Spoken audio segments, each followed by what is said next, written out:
नमस्कार मित्रांनो, मी हेमंत. मित्रांनो, या व्हिडिओत एका विलक्षण गोष्टीची आपण चर्चा करूया. सध्या सत्तेत असलेली महायुती यामध्ये सर्व काही व्यवस्थित चालू आहे का? कारण जेव्हा काही आमदारांचा निरोप समारंभ झाला आणि त्या निरोप समारंभाच्या वेळी भावना व्यक्त करण्याचा किंवा भाषणांचा जो कार्यक्रम झाला, त्यामध्ये काही गोष्टी ज्या आहेत त्या अगदी वेगळाच इशारा देणाऱ्या होत्या. आपल्याला माहिती आहे 2 दिवसापूर्वी जे प्रकरण झालं साताऱ्याचं, म्हणजे शंभूराजे देसाई आणि अजून एका आमदाराला पोलिसांकडनं मारहाण झाली, फरफटत नेलं आणि हा सगळा प्रकार झाला. त्याचे पडसाद आपल्याला सभागृहात पडलेले दिसले. शंभूराजे देसाई यांनी सर्व घडलेला प्रकार सांगितला, अगदी रागाने सांगितला. त्यावरती शिंदेंनी सुद्धा सभागृहात जाहीर नाराजी व्यक्त केली आणि हे असं बरोबर नाही वगैरे वगैरे सगळं बोलले. आता पोलिसांनी हे केलं म्हणजे बोट हे थेट गृह खात्याकडे दाखवण्यात आलं. गृह खातं आहे फडणवीसांकडे, मुख्यमंत्र्यांकडे. त्यामुळे हा सगळ्या नाराजीचा प्रकार वगैरे हा दिसून आला. आणि या अगोदर सुद्धा बरेच किस्से हे शिवसेना म्हणजे शिंदे सेना आणि भाजप यांच्यामध्ये सर्व काही अलबेल नाहीये असंच सुचवणारे आपल्याला बघायला मिळाले. त्यातच काही दिवसांपूर्वी स्वतः एकनाथ शिंदे अगदी अचानक दिल्लीला गेले, अचानक पंतप्रधानांची भेट घेतली, 2 तास त्यांच्यासोबत चर्चा केली वगैरे वगैरे. ह्या सगळ्या घडामोडी आपण होताना बघत आहे. त्यातच जेव्हा विधान परिषदेच्या कार्यकाल संपलेल्या आमदारांचा निरोप समारंभ झाला, त्यात प्रामुख्याने उद्धव ठाकरे हे देखील होते. आणि उद्धव ठाकरेंबद्दल बोलताना शिंदेंनी त्यांचा साहेब असा उल्लेख केला. एकदा नव्हे तर 2दा साहेब असा उल्लेख केला. त्यांच्याबद्दल चांगलं बोलले. इतरही सर्वच आमदारांबद्दल व्यवस्थित बोलले. त्यानंतर फडणवीसांनी भाषण केलं आणि फडणवीसांनी सुद्धा उद्धव ठाकरेंबद्दल कौतुकाचे उद्गार काढले. उद्धव ठाकरे यांचा पिंड राजकीय नाहीये, ते एक उत्तम कलाकार आहेत, उत्तम कलावंत आहेत, उत्तम छायाचित्रकार आहेत, असं वगैरे त्यांनी सगळं सांगितलं. काही राजकीय चिमटे सुद्धा काढले शेरोशायरीतनं, ते आपण बघितलेच असतील. पण त्यांचं कौतुक सुद्धा केलं. उद्धव ठाकरेंनी सुद्धा त्यांच्या भाषणामध्ये काही शेरोशायरी केली, चिमटे काढले वगैरे वगैरे. हे सगळं झालं. एकूणच शिंदे असतील किंवा फडणवीस असतील यांनी नेहमीप्रमाणे ठाकरेंवरती काही टीका केली नाही. ती केली नीलम गोऱ्हेंनी.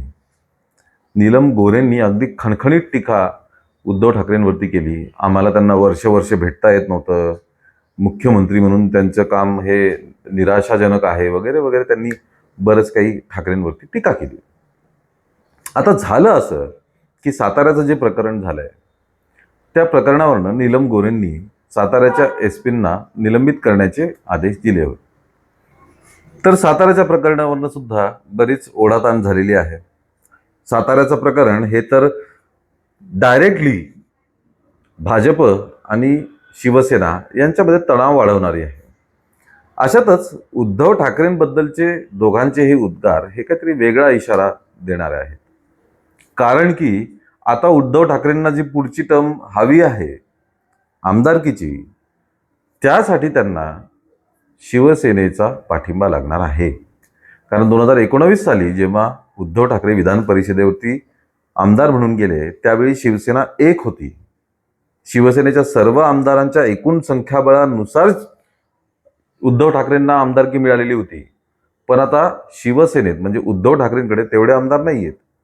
बराच मोठा मॉब जो आहे आमदारांचा, जवळपास 3/4 आमदार हे शिंदेसोबत गेलेले आहेत.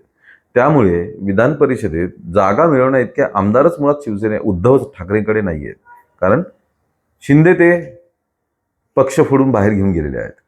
त्यामुळे आता पुढची टर्म जर उद्धव ठाकरेंना हवी असेल तर त्यांना शिंदेंचा पाठिंबा मिळवणं आवश्यक आहे. मग आता शिंदे पाठिंबा देतील का भाजप पाठिंबा देतील ते माहीत नाही. या सगळ्या राजकीय शक्यता आहेत, त्या फक्त आपण शक्यता आहेत म्हणून म्हणू शकतो. पण निरोप समारंभ पूर्ण झाल्यानंतर उद्धव ठाकरे हे स्वतः मुख्यमंत्र्यांच्या दालनात गेले, फडणवीसांची भेट घेतली. 10 ते 15 मिनिटं ते सोबत होते. बंद दाराआड काहीतरी चर्चा झाली. सोबत आदित्य ठाकरे सुद्धा होते आणि मग ते तिथनं बाहेर निघाले. आता पुढची टर्म मिळवण्यासाठी उद्धव ठाकरे प्रयत्न करणार हे तर नक्कीच आहे, हे तर जाहीरच आहे.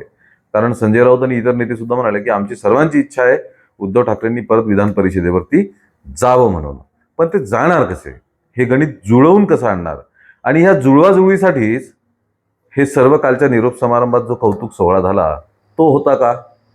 का पडद्याआड काहीतरी वेगळ्या चर्चा सुरू आहेत? जर शिंदेंनी पाठिंबा दिला नाही तर पूर्वीच्या युतीप्रमाणे भाजप आणि उद्धव ठाकरे एकत्र येतील का? का जर शिंदेंनी पाठिंबा दिला तर हे दोन्ही शिवसेनेचे गट एकत्र येतील का?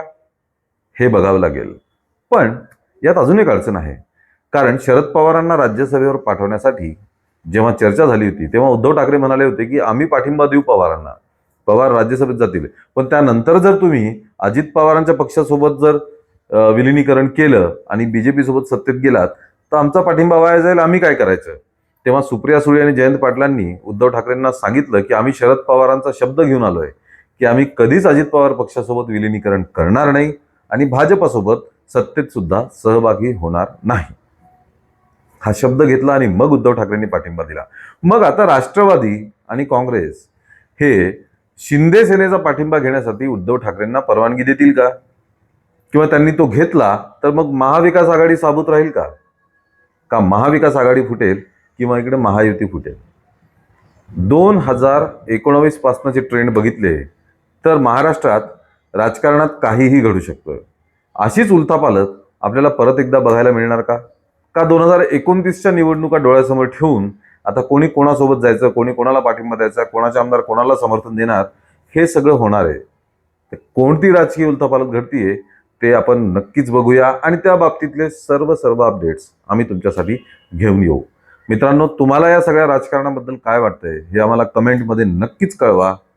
या व्हिडिओला लाईक आणि शेअर करा आणि चॅनलला सुद्धा जरूर सबस्क्राईब करा. धन्यवाद.